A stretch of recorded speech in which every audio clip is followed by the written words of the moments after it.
Analisis fundamental dan analisis teknikal. Pada video kali ini, saya akan menjelaskan mengenai analisis fundamental dan analisis teknikal, serta nanti kita akan praktik secara langsung mengenai kedua analisis ini. Analisis fundamental adalah metode analisis perusahaan yang didasarkan pada faktor-faktor fundamental ekonomi suatu perusahaan, termasuk sisi kinerja keuangan dan bisnis perusahaan. Teknis ini menitikberatkan pada rasio finansial dan kejadian-kejadian yang secara langsung maupun tidak langsung mempengaruhi kinerja keuangan perusahaan.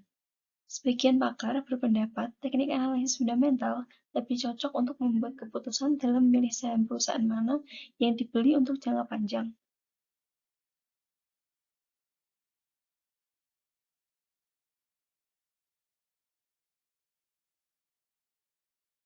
Yang paling penting dalam analisis fundamental yang harus kita pahami yaitu yang pertama rasio utang dan ekuitas, yang kedua pertumbuhan laba, yang ketiga ROE, yang keempat rasio dividen, yang kelima earning per share, yang keenam price earning ratio, dan yang terakhir price to book value.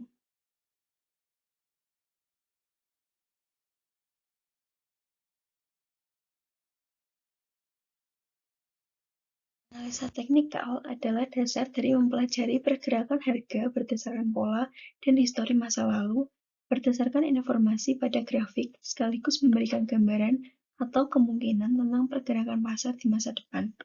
Dalam konteks ini, para trader setidaknya harus paham chart yang umumnya sering digunakan pada analisis teknikal terlebih dahulu, agar mengetahui pergerakan harga dengan baik.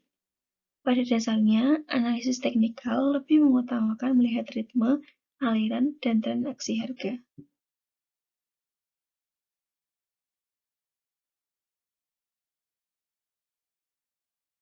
Poin penting dalam analisis teknikal yang harus kita pahami yaitu yang pertama ada analisa tren. Ada tren naik, tren turun, dan tren konsolidasi. Kemudian ada support dan resisten. Strategi ini merupakan sebuah batasan yang menghubungkan titik-titik tertinggi dan terendah sebuah harga, di mana Anda bisa mencari peluang buy di area support atau sell di area resisten. Yang ketiga yaitu indikator. Ada beberapa indikator yang wajib kita ketahui. Yang pertama moving average, yang kedua relative strength index atau RSI, yang ketiga stochastic, yang keempat MACD, yang kelima volume, yang keenam average directional index atau ADX, yang ketujuh Ichimoku Kinko-Kyo, yang kedelapan envelope, dan yang terakhir adalah alligator. Kemudian price action, aktivitas trading yang dilakukan dengan mengandalkan pada pengamatan aksi pergerakan harga.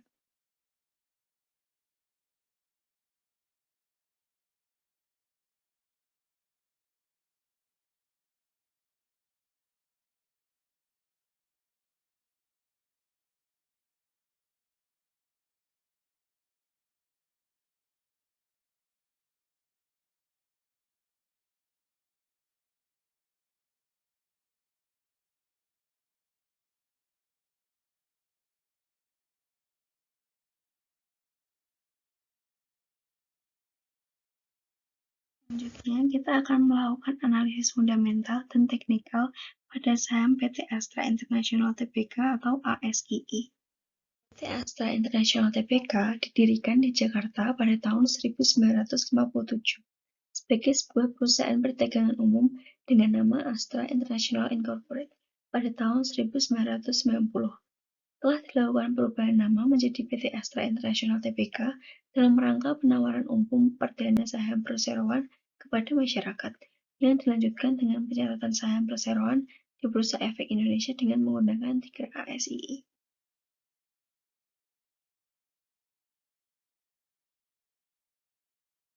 Astra telah mengembangkan bisnisnya dengan menerapkan model bisnis yang berbasis sinergi dan terdiversifikasi pada 7 segmen usaha, yaitu otomotif, jasa keuangan, alat berat, pertambangan, konstruksi dan energi, agribisnis, infrastruktur dan logistik, teknologi informasi, dan properti. Dengan bisnis yang beragam, Astra telah menyentuh berbagai aspek kehidupan bangsa melalui produk dan layanan yang dihasilkan. Berbagai produk yang dihasilkan antara lain minyak kelapa sawit, batu bara, dan kendaraan bermotor senantiasa diekspor sehingga Astra dapat berkontribusi dalam menyumbangkan devisa bagi negara.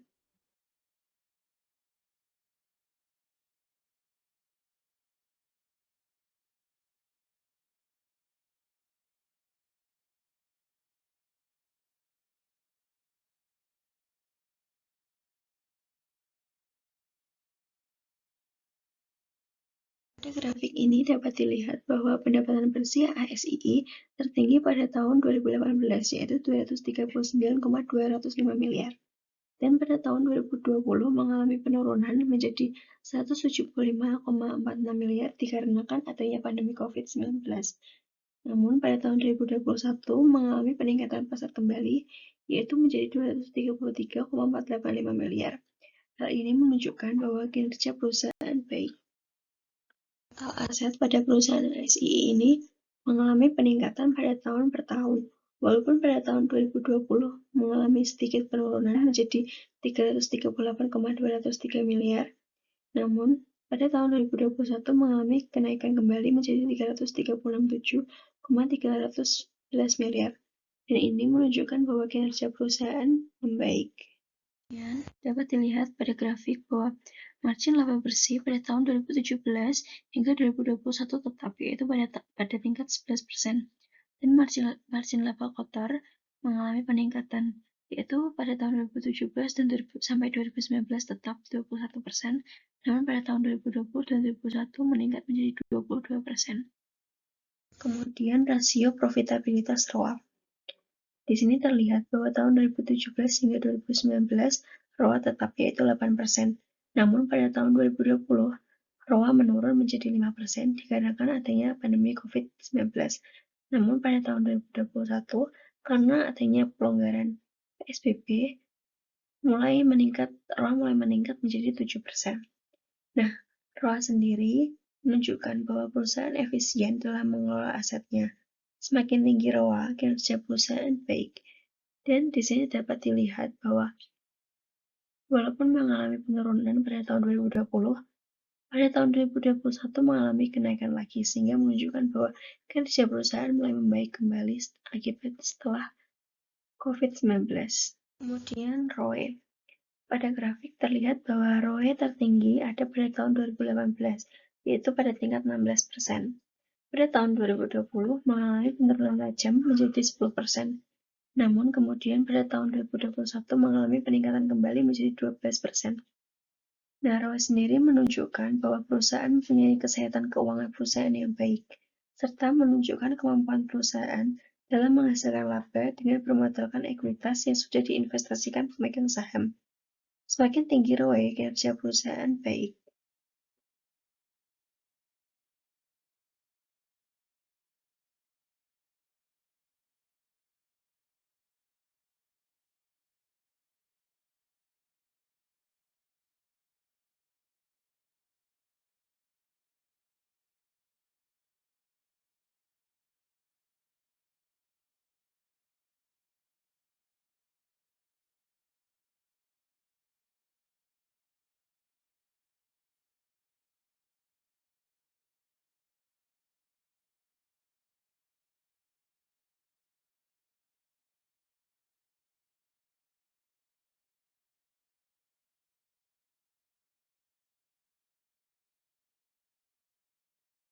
Kemudian rasio DER. Pada grafik terlihat bahwa pada tahun 2017 hingga 2019, rasio DER tetap yaitu 0,5. Namun pada tahun 2020 mengalami penurunan menjadi 0,4 dan pada tahun 2021 tetap menjadi 0,4. Nah, rasio DER ini merupakan rasio utang untuk mengukur seberapa besar aset perusahaan dapat menanggung utang yang dimiliki perusahaan tersebut. Nilai tinggi DER mengindikasikan bahwa semakin besar jumlah aset yang dibiayai oleh utang, semakin kecil jumlah aset yang dibiayai oleh modal, dan semakin tinggi beban bunga yang harus ditanggung perusahaan.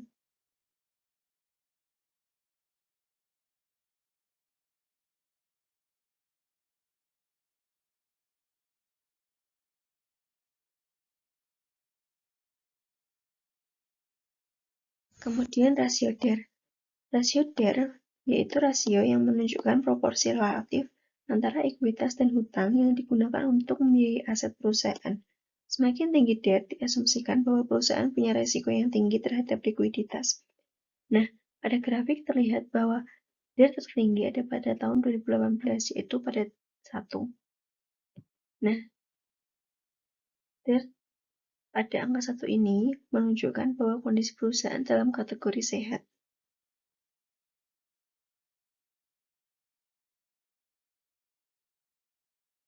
Selanjutnya yaitu earning per share atau EPS. Semakin meningkat nilai EPS dari tahun ke tahun, maka perusahaan tersebut semakin baik. Laba perusahaan meningkat dan perusahaan dapat dikatakan bertumbuh. Nah, pada grafik terlihat bahwa EPS sangat fluktuatif. Pada tahun 2017, nilai EPS yaitu 466 miliar. Pada tahun 2018, 535 miliar. Dan pada tahun 2019, 536 miliar.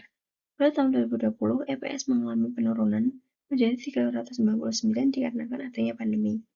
Kemudian pada tahun 2021 meningkat kembali menjadi 499 yang menunjukkan bahwa kinerja perusahaan baik dan kondisi perusahaan baik.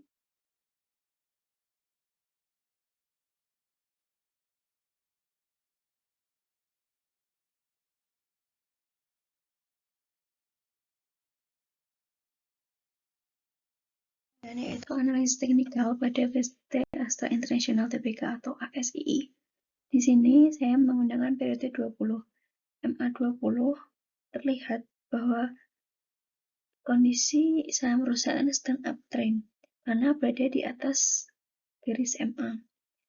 Jadi cocok untuk membeli karena kemungkinan akan uptrend. Kemudian pada indikator RSI, kondisi garis berada pada tengah dan cocok untuk dibeli.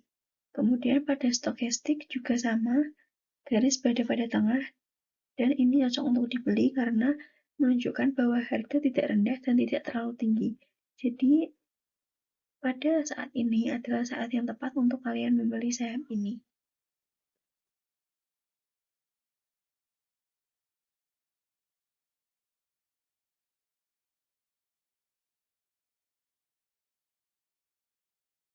Dari analisis tadi, baik dari analisis fundamental maupun teknikal, dapat dikatakan bahwa saham ASII layak untuk dibeli karena kinerja perusahaan yang meningkat dan kondisi perusahaan sedang uptrend, sehingga layak untuk dibeli. Selanjutnya kita akan menganalisis analisis fundamental dan teknikal pada saham PT Indofood Sukses Makmur atau INDF. Profil PT Indofood Sukses Makmur Tbk. PT Indofood Sukses Makmur atau INDF didirikan pada tanggal 14 Agustus 1990 dengan nama PT Panganjaya Inti Kusuma dan memulai kegiatan usaha komersialnya pada tahun 1990. Kantor pusat Indofood berlokasi di Sudirman Plaza, Indofood Tower, lantai 21, Jalan Sudirman, Kavling 76-78, Jakarta. Nah, standar pabriknya sudah tersebar di seluruh Indonesia bahkan luar negeri. Berdasarkan anggaran dasar perusahaannya, ruang lingkup kegiatan INDF antara lain mendirikan dan menjalankan industri makanan olahan, bumbu penyedap, minuman ringan, kemasan, minyak goreng, penggilingan biji gandum, pembuatan tekstil, karung terigu, perdagangan, pengangkutan, agrobisnis, dan jasa. Indofood dan anak usahanya telah memiliki produk-produk dengan merek yang telah dikenal masyarakat, antara lain mie instan, Indomie Cup, Sari Mie Gelas, mie telur, dairy, dan lain-lain. Saat ini perusahaan memiliki anak usaha yang juga tercatat di Bursa Efek Indonesia, antara lain Indofood CBP Sukses Makmur Tbk atau ICBP dan Salim Infomas Pratama Tbk atau SIMP.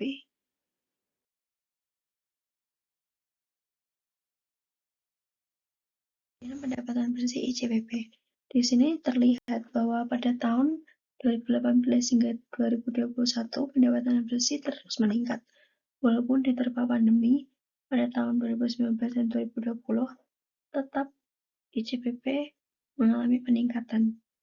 Aset ICBP juga terus meningkat dari tahun ke tahun dan pada tahun 2021 meningkat menjadi 179,35 juta dan ini mengindikasikan bahwa kinerja perusahaan baik. Kemudian dapat kita lihat pada grafik bahwa margin kotor pada 12 bulan terakhir yaitu 35,7% dan margin kotor pada rata-rata 5 tahun terakhir yaitu 34,23%. Margin operasi pada 12 bulan terakhir yaitu 20,52% dan rata-rata 5 tahun terakhir ada pada tingkat 18,17%. Kemudian margin bersih pada 12 bulan terakhir yaitu 13,91%, dan pada rata-rata 5 tahun terakhir yaitu 13,14%. Kemudian rasio ROA dapat terlihat bahwa rasio ROA masih fluktuatif. Pada tahun 2018, 5%, meningkat menjadi 6% pada tahun 2019, mengalami penurunan lagi menjadi 5%, dan meningkat lagi 6%.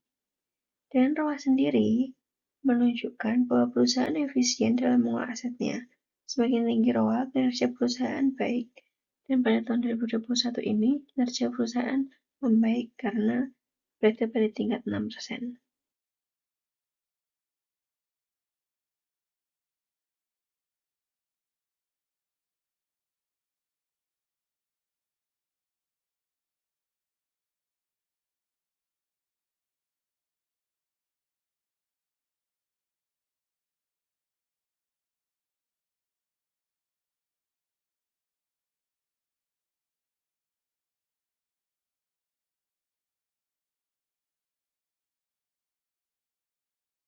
ROE mengalami peningkatan dari tahun ke tahun, dan nilai tertinggi ada pada tahun 2021 yaitu 12,9%.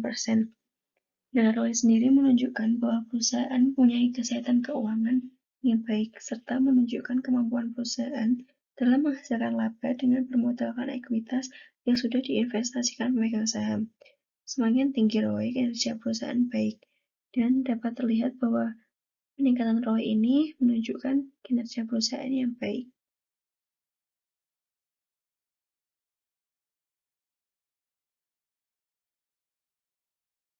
Rasio solvabilitas DAR. Di sini dapat dilihat bahwa rasio DAR tertinggi ada pada tahun 2020 dan 2021 yaitu pada angka 0,51. DAR sendiri merupakan rasio utang untuk mengukur seberapa besar aset perusahaan dapat menanggung hutang yang dimiliki perusahaan tersebut. Pada grafik tersebut dapat dilihat bahwa nilai DAR masih berfluktuasi dan mulai tetap pada tahun 2020 dan 2021. Semakin tinggi nilai DAR mengindikasikan bahwa semakin besar jumlah aset yang dibiayai oleh utang, dan semakin kecil jumlah aset yang dibiayai oleh modal. Dan rasio DAR. Rasio DAR menunjukkan proporsi relatif antara ekuitas dan hutang yang digunakan untuk membiayai aset perusahaan. Semakin tinggi DAR, diasumsikan bahwa perusahaan punya risiko yang tinggi terhadap likuiditas. Pada grafik ini, DAR tertinggi ada pada tahun 2021, yaitu pada angka 1,07. Dan DAR yang lebih dari 1 ini menunjukkan kondisi perusahaan pada kategori warning.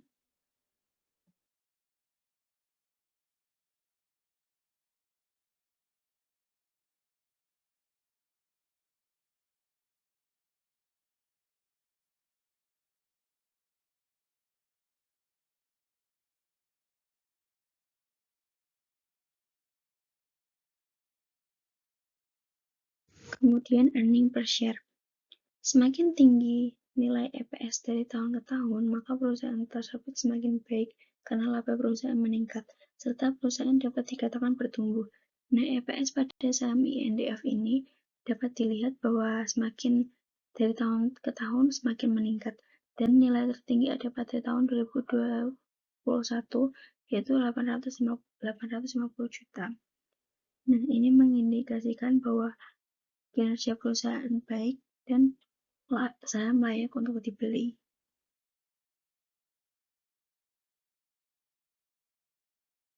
Kemudian kita akan melakukan analisis teknikal pada PT Indofood Sukses Makmur saham INDF.